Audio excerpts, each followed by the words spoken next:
By Whitsunday and Huntlytoon, it's there I did agree. With Bogieside O'Kearney is 6 months for to fee, to drive his 2 best horses, likewise his curtain plume, and to do a thing about the firm that richt well I could do. Now Bogie had a doctor whose name was Isabel. The flower o' her nation, there's nane her could excel. She had rosy cheeks and ruby lips, and hair dark as dew. She was neat, complete and handsome, and comely for to view. One day she went a rambling, and chose me for her guide, to take a pleasant walk with her along by Kearney side.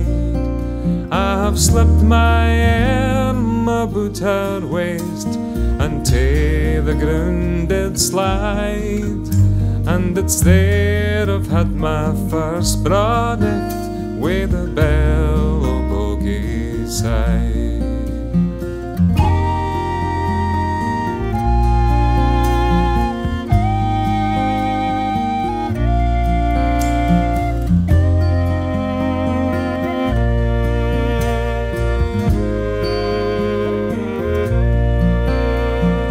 Blackbird sang so sweetly, the mavis sang so shrill, and the chorus of their song was, there lies Bogie's bell.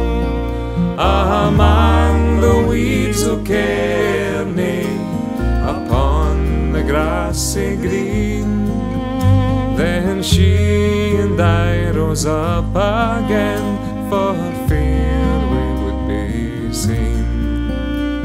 Ere 20 weeks had passed and gone, this lassie lost her bloom.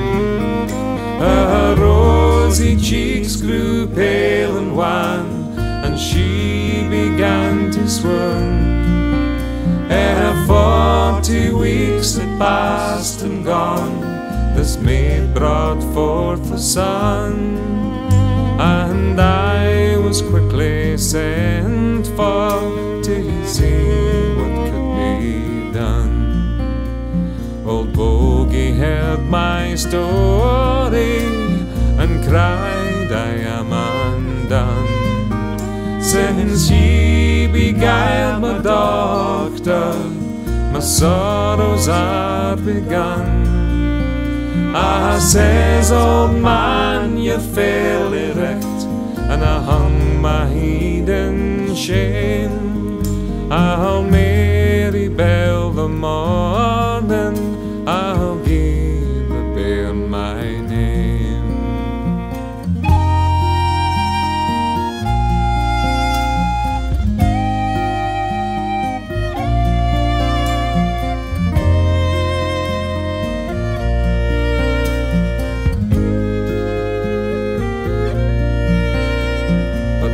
I said I'd wed the lass, none that would need it. You're nae a fitting match for Bell, nor she a match for ye. And he sent me packing down the road with nae penny o' my fee. Say I, ye lads o' Huntlytoon, a long farewell to ye.